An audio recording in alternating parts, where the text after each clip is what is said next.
Brothers and sisters in Christ, kumusta?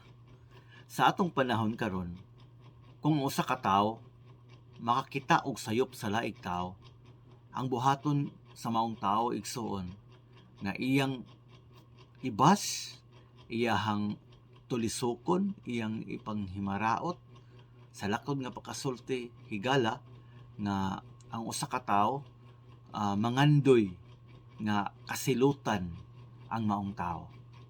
Sa imong trabahoan, kung makakita kag kauban nimo nga sayop, unsa man ang una natong reaksyon?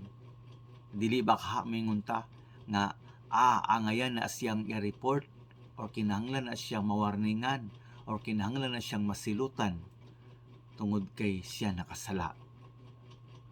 Ang uban mga igsoon, kung lala na kayo ang iyang sala, labi maghisgot ng mga dagko nga krimen, number one din nga solusyon maabot sa tong una is mas maayo pa nga mamatay ni maong tawhana para dili ta makahimo og krimen.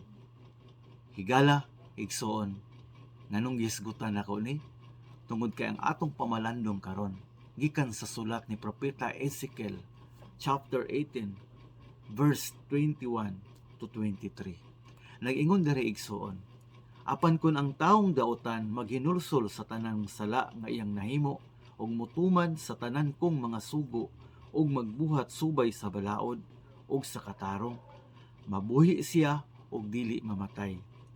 Kalimtan sa hingpit ang tanan niyang sala ug tungod kay gihimo man niya ang matarong, mabuhi gayud siya.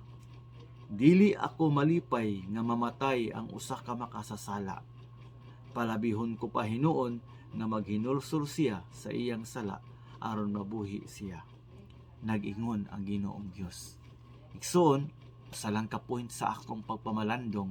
Una is ang Ginoo dili malipay nga mosilot sa usa ka makasasala.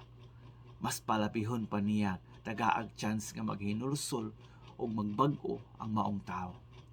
Now, kini nagpasabot higala nga ikaw, ako, kitang tanan, adunay chance nga gihatag ang Ginoo nato nga taliwala sa atong pagkamakasasala. Gihatagan kaniyang chance, taas, lawom ug lapad ang chance nga gihatag si Ginoo nato aron kita maghinulsol, aron kita magbag-o.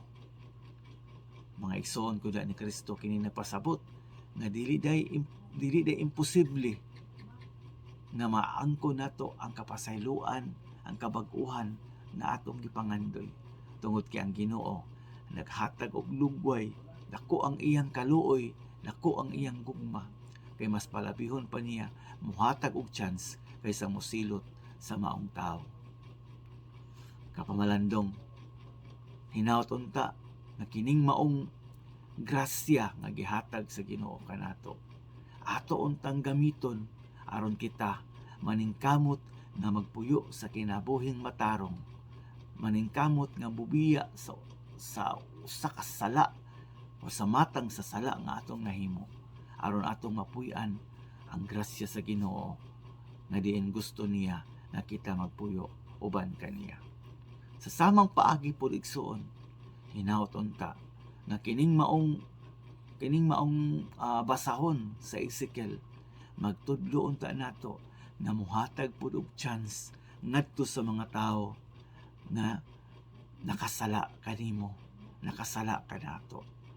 Dili unta na gusto dayon nato hukman, gusto din nato silutan, gusto din nato mahimo mawala sa dayon tungod kay natanaw nato sila makasasala.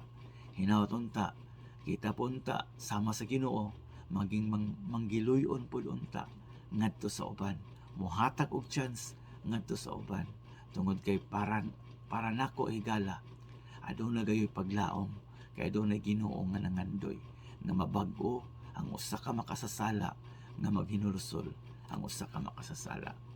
Dinhala ko kutob. God bless you, brothers and sisters in Christ. I hope nga na-bless ka sa atong pagpamalandong karon.